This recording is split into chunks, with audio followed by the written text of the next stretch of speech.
I'll finish the first part of this. Sorry, we're wrapping class gifts and teacher gifts.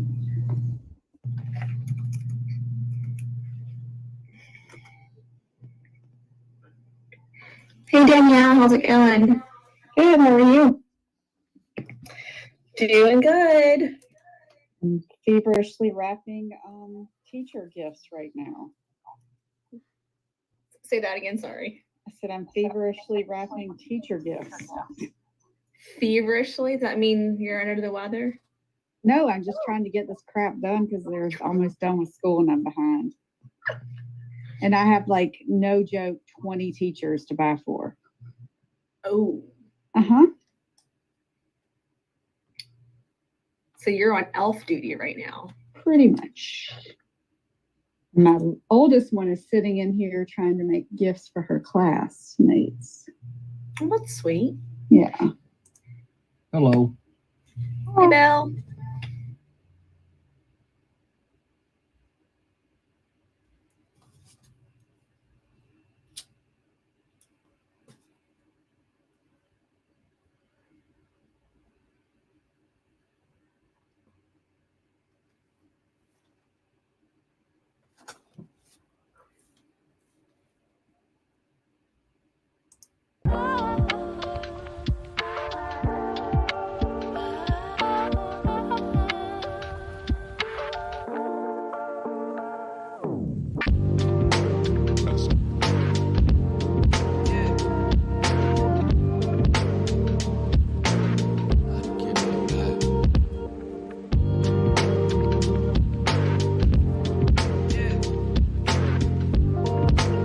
Hello.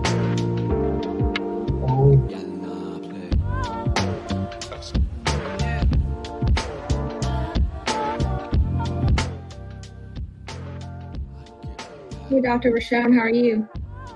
I'm good. I'm trying to get ready for this holiday season for Christmas. I think I'm almost there.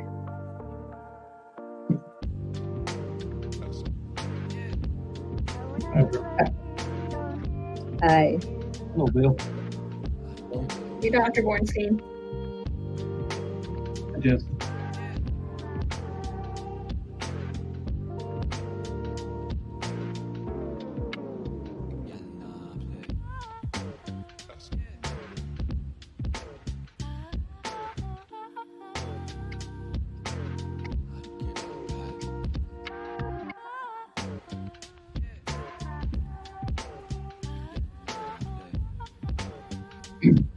Hello, everybody. Hello, Hi. Good. Afternoon, Chairman. Hey, Mr. Chair. Howdy, howdy.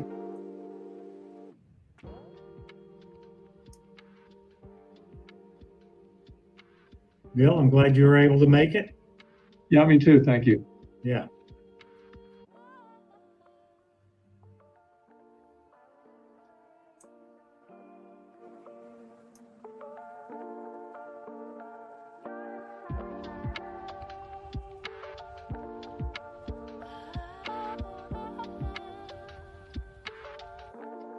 We're just missing Chuck.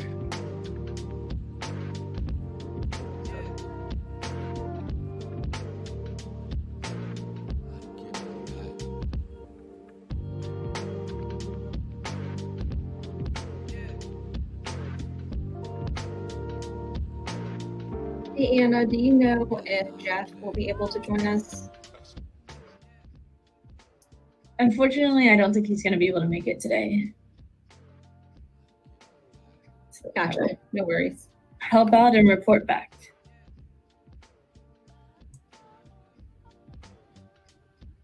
Hey, this is Chuck. Hey, Chuck. Hey, this is Chuck. Hey, Chuck. Hey, I'm having video issues, so I'm telephone only today. Okay, no problem. Appreciate you being here.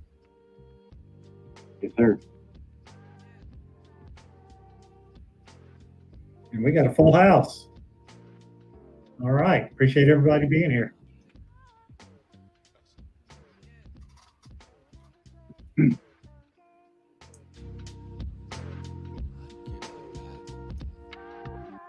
Bill, Prather, did y'all get any snow up there in North Georgia? Not that I saw. No. Yeah. I think there was some up of Hiawassee up in there. I had to go up there and a couple 3 days ago, and when it came and up on the mountaintops, I saw a little bit of white. I'm not surprised. We don't get near the snow we once did. Yeah.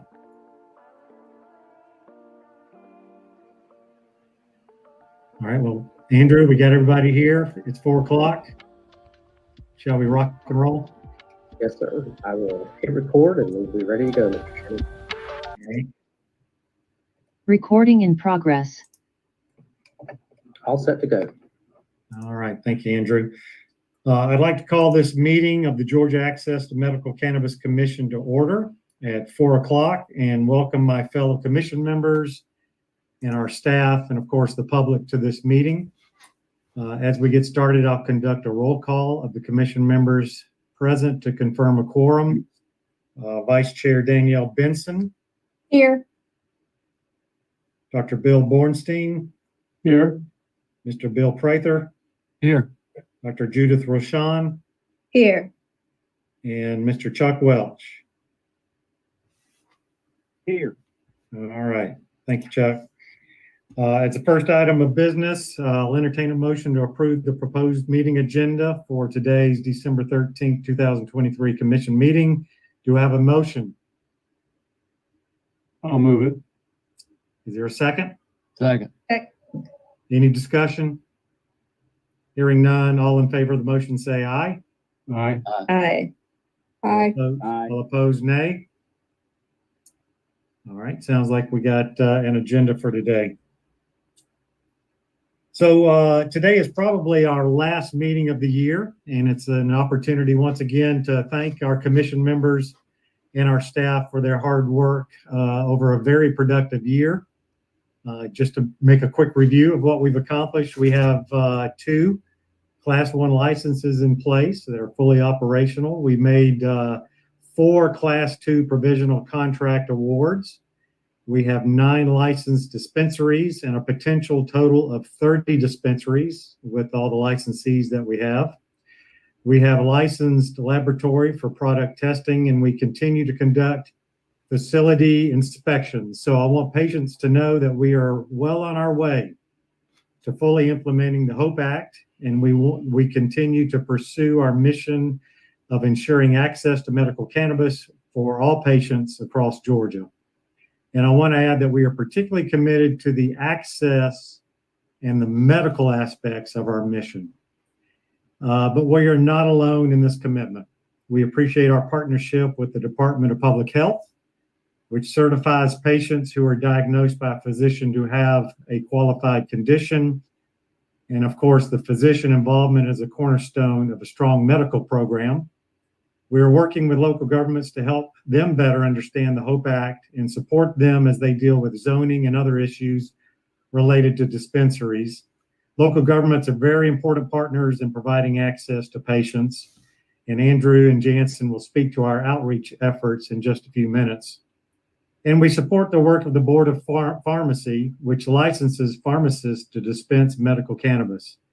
Currently, there are 23 licensed pharmacists who are a critical part of ensuring access to patients, particularly in rural areas. And pharmacists also strengthen the medical program through patient consultation and the safe dispensing of medicines. You probably know that Georgia is the first state in the nation to involve pharmacists in the dispensing of medical cannabis. And you may also be aware that the Federal Drug Enforcement Administration, the DEA, has sent a letter to pharmacies in Georgia regarding the dispensing of medical cannabis. This communication highlights the conflicting legal framework that still exists between the federal and state governments. Since pharmacies are such an important part of Georgia's dispensing approach, I'd like for Andrew and Jansen to provide some background information and bring us up to speed on this development. So having said that, Andrew, I'm going to turn it over to you and to Jansen to kind of bring us up to speed, please. Thank you, Chairman Johnson, and good afternoon to the members and to the public. Just want to give a brief overview. Members, you've all been provided a copy of the correspondence that the U.S. Drug Enforcement Agency sent last week to DEA registered pharmacies, and my understanding is to all pharmacies in Georgia. And I think that's actually dated back to November 27th. So I'll read the short version. This is the email version of that correspondence that the DEA sent to pharmacies in Georgia, and I'm quoting from the text there. Recently, the state of Georgia provided guidance to pharmacies on the dispensing of certain tetrahydrocannabinols, THC. All DEA registrants, including DEA registered pharmacies, are required to abide by all relevant federal laws and regulations. A DEA registered pharmacy may only dispense controlled substances in the Schedules 2 through 5 of the Controlled Substances Act. Neither marijuana nor THC can lawfully be possessed, handled, or dispensed by any DEA registered pharmacy. Under federal law, products derived from the cannabis plant with Delta-9 THC content above the 0.3% are considered marijuana, a Schedule I controlled substance. Further, products that contain any amount of a synthetically produced THC are considered to be tetrahydrocannabinols, likewise a Schedule I controlled substance. And Mr. Chair, that's the balance of the correspondence from the DEA, and I will turn that to you or to Jansen for additional discussion. Yeah, Jansen, why don't you go ahead and provide some updated information, and then once you're done, we can throw it open to the commission members for any comments or questions they might have. Sure. So at this point, this morning we attended the Georgia Board of Pharmacy meeting just to kind of see if there's been any new development since then, since that letter, and I'm not aware of any. Looking at that letter and the email, they say pretty much the same thing, except the letter sent to pharmacies have their DEA number. So it's a little more specific to those pharmacies, and it can kind of feel a little threatening when you have your number on that letter. That correspondence, looking at it, doesn't state anything new. This is the same position that the federal government has had since the Controlled Substances Act. That became law in 1970. That's over half a century ago. We're aware of different federal laws being in place and needing to be updated. And it does take time, but it doesn't mean that it may be overdue for a change. The Controlled Substance Act still classifies marijuana as a Schedule I drug. However, Congress has made clear that they recognize this tension between state and federal law. And so, in our meetings, in our one-on-ones, we've talked about that tension. That's kind of the core of our work, is complying with state law, recognizing federal law says maybe something different. But since 2015, and that's when this program kind of kicked off in Georgia, since then, Congress has enacted a number of budget bills or appropriation bills, and they have attached riders or additional requirements to their budget. So we call that the appropriation rider, that expressly prohibits the U.S. Department of Justice, or DOJ, from using appropriated funds to prevent states, and they specifically named Georgia, from, and I'll quote, implementing their own laws that authorize the use, distribution, possession, or cultivation of medical marijuana. And that's the program we have in Georgia. And it reaches not just the commission, but the Board of Pharmacy, public health, our physicians. Our program sits throughout many state agencies. So DOJ is responsible for the enforcement of federal laws, including the Controlled Substance Act. DOJ, as you guys are aware, houses several divisions, including, but not limited to, the Drug Enforcement Agency or Administration, DEA, the FBI, U.S. attorneys, and their criminal division. And although DOJ has reaffirmed their position about, marijuana growth, possession, trafficking, and whatnot, still being illegal, they recognize that states have already implemented and carried out their own programs. And they even mentioned that their enforcement of federal law has generally been focused on criminal networks involved in the illicit marijuana trade. So when you look at the congressional budget bill, the rider, on its face, and courts have talked about this, federal courts, it bars DOJ, which includes the DEA, from taking legal action against the states. Again, in Georgia, for us, the state is housed in different agencies, but it prevents them from taking legal action against the states directly in order to prevent us from promulgating or enforcing our medical marijuana laws. So I just want to make that clear of what that appropriation rider means, and why this DEA letter can kind of create an issue when it comes to our medical program. Also, there are some federal courts, maybe not here in Georgia, but in other parts of the country, they have interpreted that rider to prohibit even federal prosecutions of private individuals or organizations that produce, distribute, or possess marijuana in accordance with their state medical marijuana laws.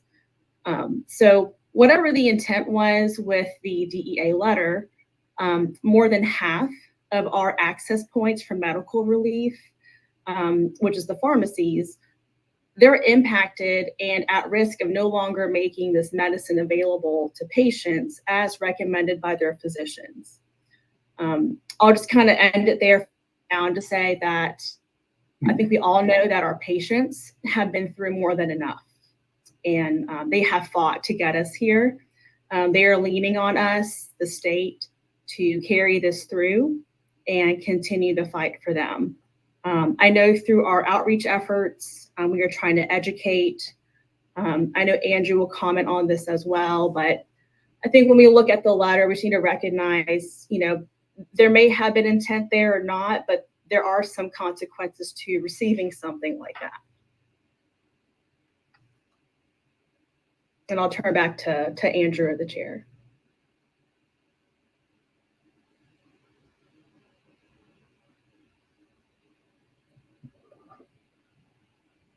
Thanks, Mr. Chairman. If I could comment just a little bit further on this discussion topic.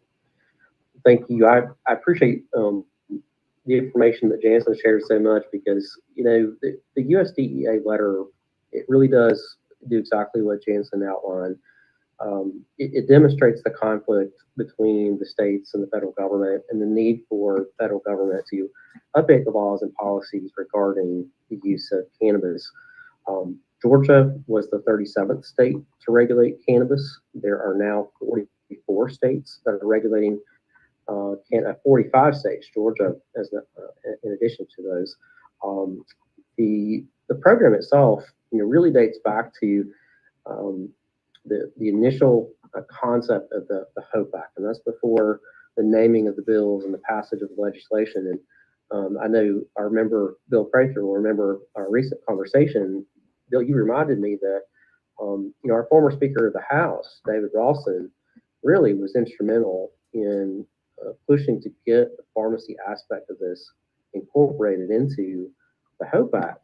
And I love what Bill shared. It's that understanding that there's something really important about a licensed professional being between a regulated drug and a patient with a medical need.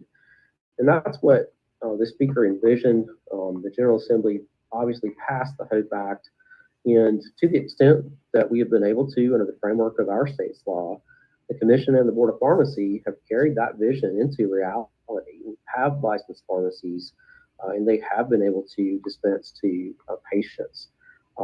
As a matter of fact, Georgia has a national model for providing access to safe and laboratory tested medicine through those independent pharmacies, where patients can discuss their healthcare needs with medical professionals that they already know and that they trust. Just want to reiterate, Mr. Chairman, our work here, as you all know, we appreciate the support of the commission members, is focused on patient access. We won't stop working for patient access. That is our goal and our focus every single day. As we look to what the next steps are, we certainly would love to see allowing pharmacists continue to be able to provide that consultation for medical cannabis products as they do with any other medication that they dispense. But we also recognize that that is a federal issue, and that's something beyond our ability to intervene. That's an item that obviously Congress and Health and Human Services, as well as the DEA, are going to have to pick up and potentially address as it relates to the scheduling of marijuana as a drug. And I want to talk a little bit about Georgia's model just a bit. Patients, and some of them are the most vulnerable in our state, who would have more meaningful access in their own communities at the pharmacies that they already frequent for their other healthcare needs, may have to rely solely on GMCC's licensed dispensaries to obtain the medication that they need. While the licensed dispensaries are certainly more than capable of providing access for patients in Georgia, they're limited in number by the statute, and therefore they're not always within the immediate vicinity of where patients live. And again, with those severe, critical and severe end-stage conditions, that may really be a challenge for patients because of their transportation limitations. Our dispensaries are also subject to the distance requirements at the local and state government level that not only create barriers, but sometimes complete roadblocks to creating access to medicine. Local decisions, state decisions, and federal decisions all have real consequences for our patients' well-being. One item, too, that I want to mention, Mr. Chair, I know that a lot of the focus and emphasis on the DEA letter has been on Georgia. I think that stems from a couple of things. One is the pharmacy model really is a national model.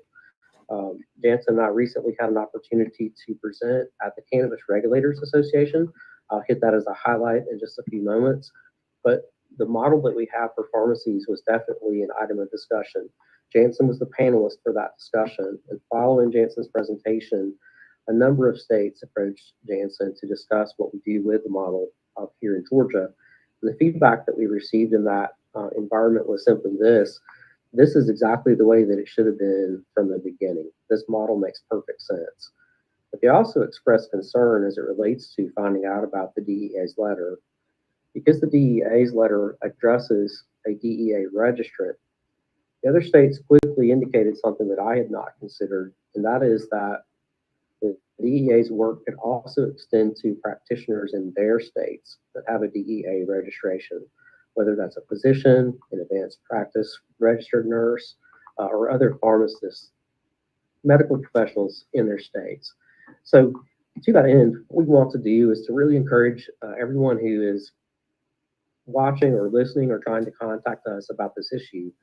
Again, it's a federal issue, so we don't have the authority to intervene, but we certainly want to encourage everyone to reach out to the members of Congress and make their wishes and concerns known about this issue. And I appreciate the opportunity to comment. Thank you, Andrew. I'm going to yield the floor to any commission member who might want to ask a question or make any comments. I saw Bill Bornstein raise his hand. So, Bill. Yeah, so I would like to make some comments on this matter.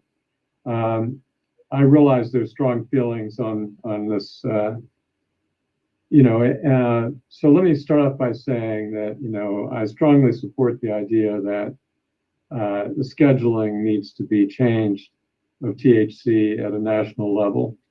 And part of that is for all the reasons we discussed. But another part of that is that I believe that we really don't know enough about THC to be using it safely. And that's not to say I'm not supportive of what we've done in the state of Georgia, but there are a lot more questions that need to be answered, not just in efficacy, but in terms of other impacts. And research on that has really been stalled by the the scheduling issues. I think like most things, there is a dynamic tension between states and the federal government that I think is healthy. Some can argue that it's too much on one side or the other, and I'm not going to get into that, but I do believe that the DEA provides some value. But the final comment, and this is one, I think is really important, and I've cringed a bit in other meetings and have talked with some of you about that.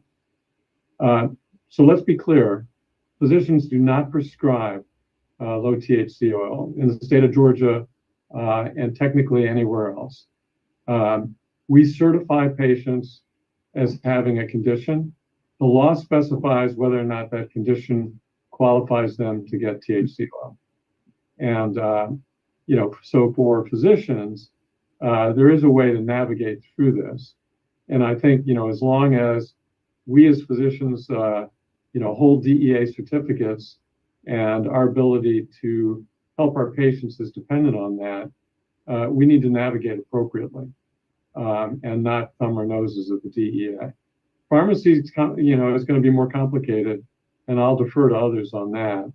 But the key point I want to make is physicians do not prescribe low THC oil under this law. We certify patients' conditions. And I think that's important considering, the entirety of what we're doing, the dynamic tension between the federal government and the state, as well as the state of knowledge about these things. Thank you, Bill. Appreciate your comments and your wisdom, as always. Anybody else want to make comments? Yes, sir, I would. Okay, Bill. As a pharmacist myself and a former member of the State Board of Pharmacy, and also as a member of this commission, I appreciate the Georgia legislature including pharmacy in the HOPE Act. Drugs are traditionally dispensed in pharmacies, which can provide many services to patients, particularly in the area of drug interactions and of going over currently used drugs of patients to help them to learn and know about side effects. Pharmacists do it every day. I no longer own a pharmacy or any part of a pharmacy. If I did, I would take the letter from the DEA as, in my opinion, exactly what it is, which is a direct threat to pharmacies saying, if you dispense this product, we'll pull your DEA permit. And if they did that, that would mean that as a pharmacy, you could not dispense scheduled drugs. You could still dispense other drugs, but not scheduled drugs, which in a lot of cases would put you out of business. I think like Andrew said, it is definitely a federal issue. I think it will be a big help if the federal government would reschedule it to a Schedule 3 or a Schedule 4. The classic definition of a Schedule 1 is a drug that has no accepted medical use in the United States of America. I think it has been proven that is not the case with cannabis at this time. It would really help us as far as distribution of the product if pharmacies could dispense it, because there is a pharmacy, I believe, in all but 3 or 4 counties in this state. People are accustomed to going to pharmacies. That's where they get their prescription medications filled after they've been to their physician and been subscribed said medications. And it would be a huge help to our patients, which are the main focus, if they could get their medication in a pharmacy. Thank you, sir. Yep. Again, thank you for your comments and wisdom in that. Any other members want to speak? All right, hearing none. Jansen and Andrew, I've got a question. And first, I want to clarify the licensing of pharmacists is not our role. That's the Board of Pharmacy role. So I want to clarify that. We have no standing to intervene in any way in that piece. Although we think it's great design, and from a medical program standpoint, it's good design to have pharmacists involved, as Bill and Bill have just talked about. So we have a direct interest, but maybe not standing.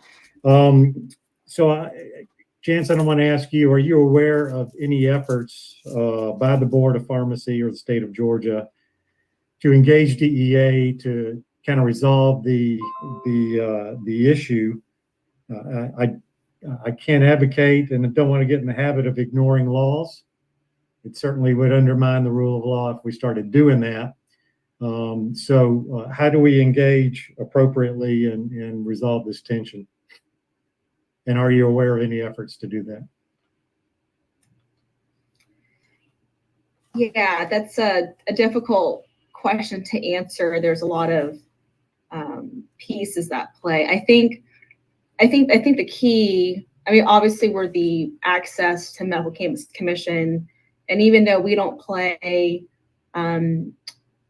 we're not the only key players in the program. And so it does require collaboration with our sister agencies, and then obviously any kind of action that we would take or things that we would do, you know, it's through the arms of the AG's office, through the executive branch. You know, going to the pharmacy board meeting this morning, and Andrew may want to speak more on that. You know, they recognize this tension, and I don't want to speak for the Board of Pharmacy. I'm sure for those who were there, they heard the discussion among their members. Surely they'll have the meeting minutes approved at their next meeting next year, and a meeting summary. But just kind of from what I've heard, you know, they recognize that this letter has negatively impacted pharmacies. I think there's currently some kind of pause on the applications, even though the hope act says that they shall do, you know, certain things. And so, you know, to be clear, we don't regulate the pharmacies, but they are a key access point for our program. I think the Board of Pharmacy is trying to balance the risk and the benefits of what they could do. They acknowledge some pharmacies may not even have a DEA permit, and so they're not, you know, at risk like other pharmacies that do. You know, the GDNA, the Drug and Narcotics Agency, they're the enforcement inspections arm of the Board of Pharmacy. They conduct the inspections of pharmacies, and you know, there's just different players involved. And so I think whatever path is taken, and whoever takes that lead, and I think at this point the letter's so fresh that we're trying to kind of understand what the right channels are, what's going to be most efficient. And Georgia should have a united position in some way. And at least one area that we can unite is we've got to do what's right for patients. And so, you know, having that research, having safe products, having an informed industry, all very important. But if it's going to lead to access has to be meaningful, and it has to be reachable. I appreciated Bill Prather's comment about how every county, I think, has a pharmacy, maybe except maybe 3. You know, you look at our current 9 dispensaries, and you know, that's access as well, but they are capped under Georgia law, and it takes a lot of time to build those up. And if you're a new patient and you don't know what product to use, you know, if I were a patient, I would want to talk to a pharmacist. I would want to have a one-stop shop. I think currently, and I'm not privy to all the different conversations and efforts, I think people are trying to figure out what role each agency plays. I think, you know, the legal arm of the state is an important part of that discussion. I'm not quite sure where the commission would be on this, but I would imagine that in some way we would be involved. at least from an education standpoint, because we are the Access Commission, the statute that dictates pharmacies dispensing is the same statute that created us as an agency. And I know we always try to be supportive and a resource to the Board of Pharmacy, which has served us really well. And so I think without going into different conversations, there's definitely a lot of conversations at the state level. Maybe not any current action items, but a lot of conversations of what could this letter mean? What could it lead to? At the conference that Andrew talked about that we presented at with the regulators, we ran into some individuals who used to be DEA agents and who are also FDA agents. And even from them, they weren't really quite sure how to interpret these letters. Some said this is the beginning of progressive discipline. Others say, well, maybe someone complained and this is their way of just resolving the complaint. So it's kind of difficult to know. I know a lot of states who are also medical states, they're kind of eager to learn more about what Georgia will do. And kind of like how we were the first in the country to involve pharmacies, they're really looking at how Georgia's going to handle this tension. So, as the commission, as your staff, we may not have all the resources and all the answers, but I would still think that we would be open to at least helping people be informed and just being that assistance in that process to make sure that however things play out at the federal level, we do what we're authorized to do under state law, which is promulgate rules, issue licenses. So kind of like Board of Pharmacies, the HOPE Act charged us with doing that. And that's why we issued the licenses. Just like with any licensee, whether it's production, whether you're a physician, pharmacist, attorney, when you receive a license, you're subject to complying with all laws no matter what. The government's job is to make sure that I meet the qualifications, but it's really on me as a licensee to ensure that I comply with the laws. And so I know Andrew spoke at the Board of Pharmacy. I know there's a lot of tension, a lot of research, a lot of information gathering. A lot of discussions are happening at the state level with different agencies. And I would imagine that we might see more of that, maybe even some action items in the near future. I don't want to commit anyone to what they may or may not have said. I don't want to give out too much information because I can't confirm everything, but I just for the patients, for our licensees, I don't think the state is quiet. I think right now we are gathering information and seeing what's the best way to move forward, while also keeping in mind the interest of our patients in the industry.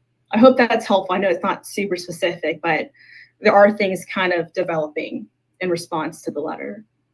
Thank you, Jansen. Well, we'll keep our eye on this issue, this ongoing conflict between federal and state laws, and we appreciate y'all's effort keeping us up to speed.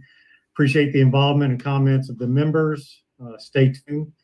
And as always, we're going to stay focused on our mission and our part in implementing the HOPE Act. So, and that specifically translates to the licensees and the dispensaries and making sure we have access to safe product across the state. So we're going to stay focused on that. Andrew, I'd love to move to the next agenda item and get your comments on outreach and education efforts. Thank you so much, Mr. Chairman. Appreciate good discussion, good dialogue on current issues today. I'll touch briefly on a rather long list of items that the staff has engaged in with outreach and education efforts since our last regular meeting. This will be for the quarter at hand. I first want to highlight a really extensive outreach effort by our director, Pam Jones, reaching out to law enforcement. I'll just touch briefly on a long list of trainings that Director Jones has partnered with local law enforcement and statewide agencies during this period of time.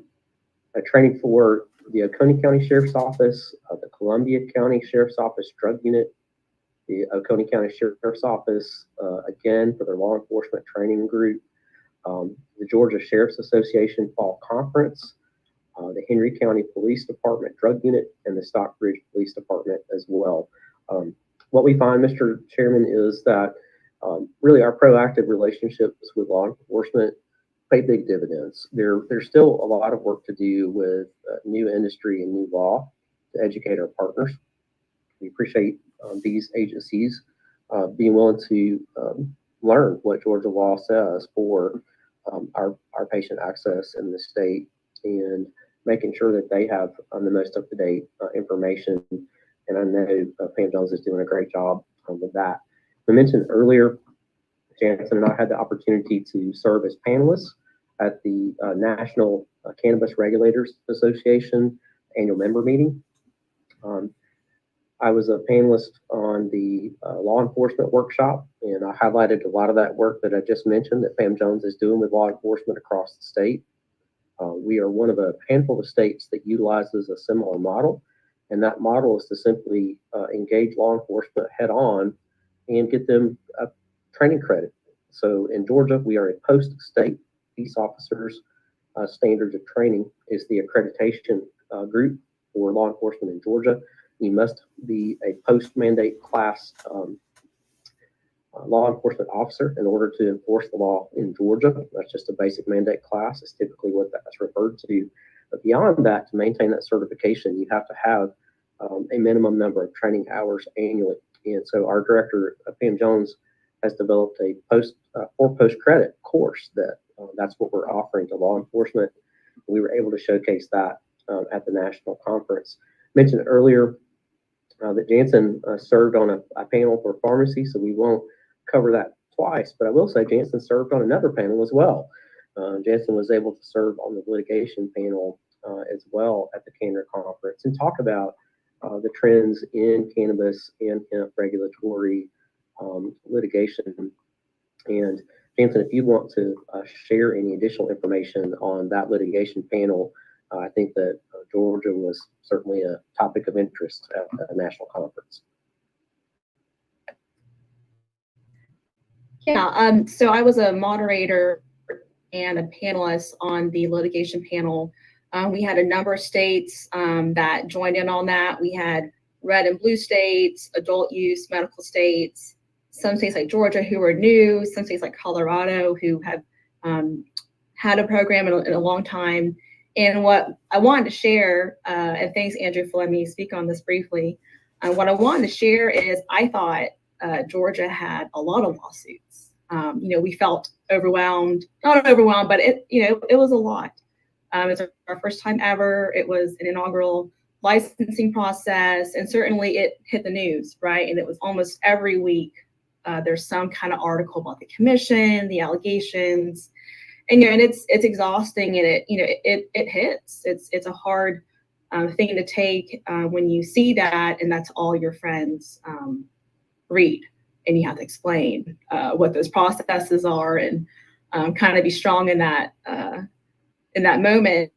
But my fellow panelists, kind of looked at me like, that's not a lot. We had one state, and I forgot which one it was, but I won't name them. They have over 1,000 lawsuits right now. They're in their 5th year of their program. Another state had 80. It almost became not a joke, but we were kind of almost grieving together the workload of lawsuits. And so when I explained to the audience where Georgia was and what our lawsuits have been about, and they've been really procedural, right? So although lawsuits, and I won't go into the details, are really about the procedures that the law requires. And of course, the commission carries them out. So we receive the allegations in the lawsuits. But when I mentioned what we're going through right now, our current lawsuits, all the lawsuits since 2 years ago, every attorney, every regulator in that room basically nodded their head that they have been there.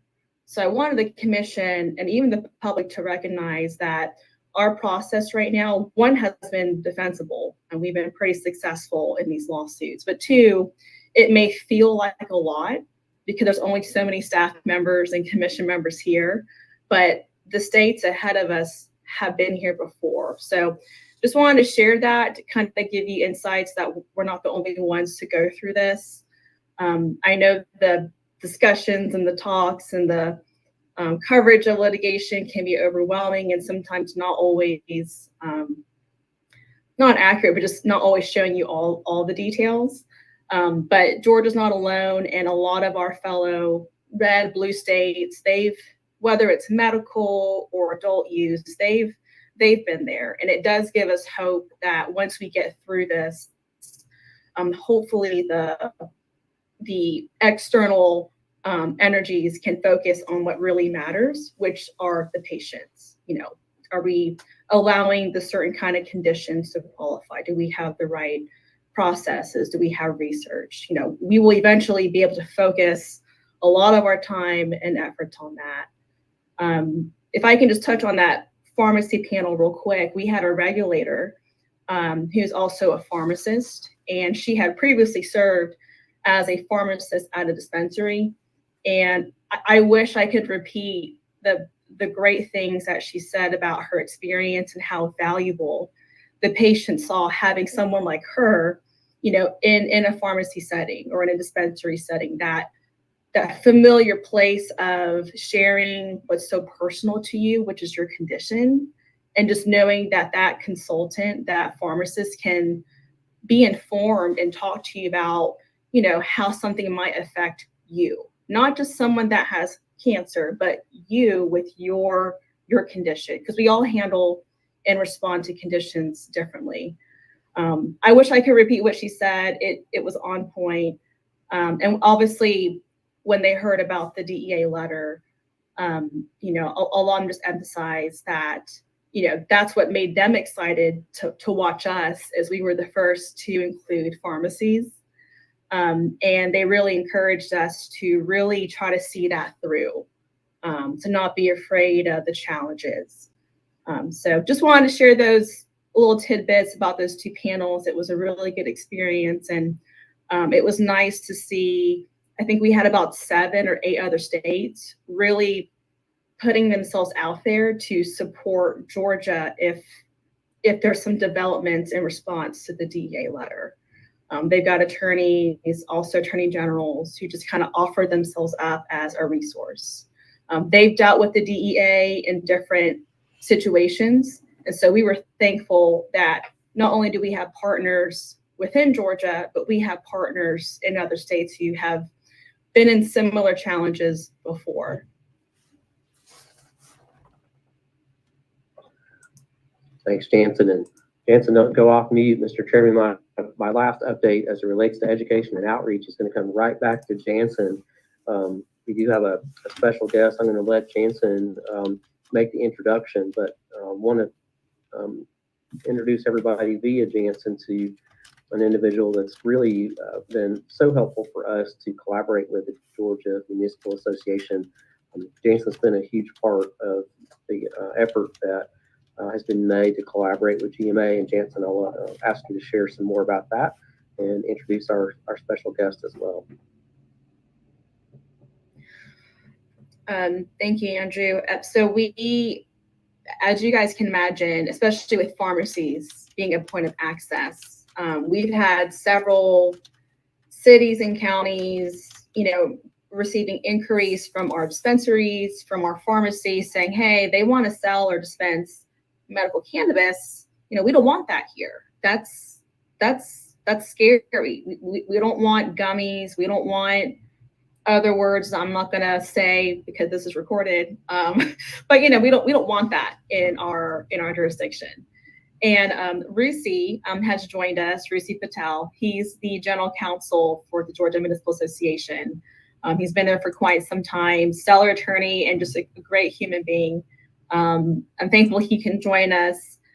We have both organizations have received a number of questions about pharmacies, dispensaries, medical cannabis, at the state level, we do so much work in communication with each other. And sometimes that communication doesn't trickle down at the local level until something happens. So as we opened up dispensaries this year and brought on pharmacies, that's when they realized, oh, wow, this is actually allowed in Georgia. We didn't know that. And instead of GMA and the commission answering, and I'm not even being dramatic, at least, close to 20 calls or emails a day, we decided to collaborate with GMA and come up with this guide. So I'm going to let Rusi Patel speak a little bit about that, what GMA's experience has been with local government, and kind of go from there. So I think Rusi's on here now. Rusi, I'm going to turn it to you to introduce yourself and just kind of speak to GMA side of this, your efforts, and our partnership. Thank you, Jansen, and hopefully everyone can hear me. Okay, good. I'm actually at a CLE in Athens, so I wanted to make sure I was joining via phone. And so I really appreciate the work Jansen has done. It was much earlier this year. I think Jansen had ESP because we started getting questions from our city members about the medical cannabis. And I was like, I need to reach out to Jansen. And she beat me to the punch and reached out to me. And so we ended up chatting early in the year about how we could help. And the first step was actually Jansen came down to our annual convention in Savannah. When was that? That was June. And we had a captive audience of 100 plus city attorneys. And Jansen was able to present a class to the city attorneys about what they could see, what the law meant, which was very helpful for the attorneys. I actually got very high compliments from that presentation from the attorneys. And then we fast forward to this fall, and we continue to collaborate with the commission and with Jansen in particular. And we decide that we want to put together what first started out as a one-pager that we could get out to the cities about how the law is going to impact them, what they can and can't do. And Jansen volunteered to take the first draft, and I'm very thankful for that. And we came to realize that one pager wasn't going to do justice all the questions that Jansen just talked about, getting question after question, not just from cities, but from everyone. Being able to answer all those questions wasn't going to be something that a one pager would do. And so the publication that's in a draft form right now, but I can tell you that it is drafted very well because Jansen wrote it, is that this is going to be a very helpful piece of information that we're going to be able to house on our website as well in collaboration with you all to share information with our city elected officials. And quite honestly, having had conversations with city officials this year and even into last year about this, I think this publication is very much going to help the elected officials themselves get rid of and dispel some of the internal confusion they have as to what is and is not allowed in this law. And particularly when it comes to the pharmacies and what the pharmacies are and are not selling.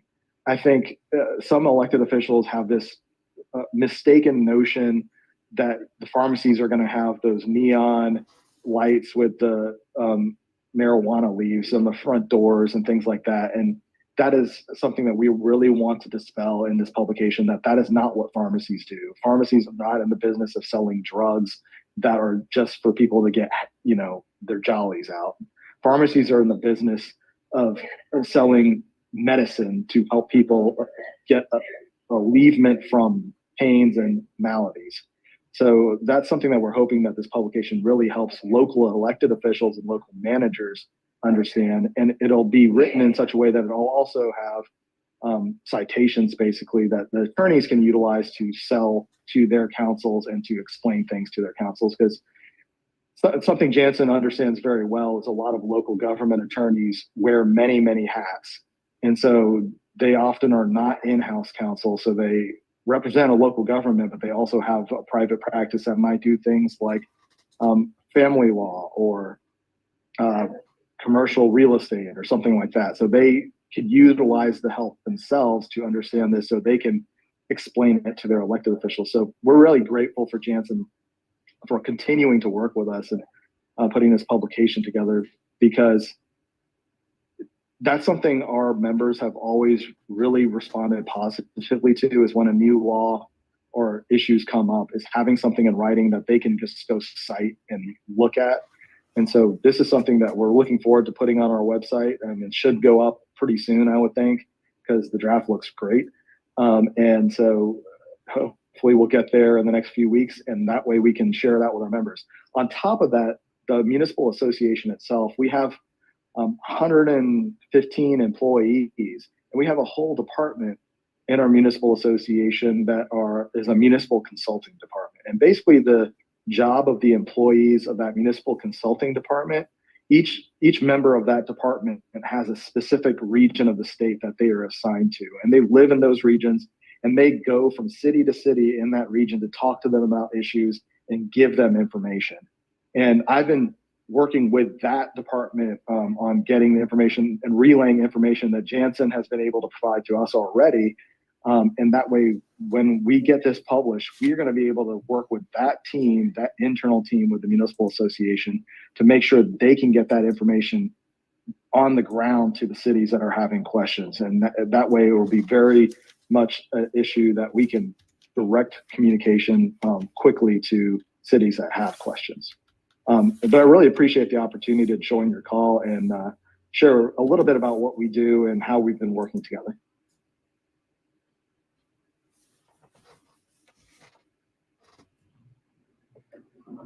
Jansen and Rusi, thank you so much. And Mr. Chairman, that'll be the last item on the updates for outreach and education by staff, but it's a long list, and we certainly wanted to take time to make the commission members aware, and also wanted to just recognize a really important partnership. I'll just say, Rusi, we appreciate the partnership from my position as agency head, and I know that the members will support it. We had a lot of calls from pharmacies and from cities when the Board of Pharmacy first started down this road, and we appreciate the opportunity to help get some of our most frequently asked questions together into that guide and become a resource for your cities. It's a great collaboration. We appreciate that. So, Mr. Chairman, that'll conclude the items that I had for the members, and I'm happy to answer any questions that you have. Okay. Thank you, Andrew, and appreciate that update. We know how important our local government partners are, and so these outreach efforts are very important. And Mr. Patel, appreciate you being here with us, and appreciate what you do for the Georgia Municipal Association. That's important work, and we appreciate it. All right, that concludes the agenda items. Before we adjourn, I want to see if there's any comments from any members. Hearing none, before we adjourn, I hope everybody has a very happy and wonderful holiday season with family and friends, a chance to rest and restore yourself, and look forward to coming back to work in the new year and focusing on some of these issues we've discussed today. With that, I'd like to entertain a motion to adjourn the meeting at 4:53 p.m. Do I have a motion?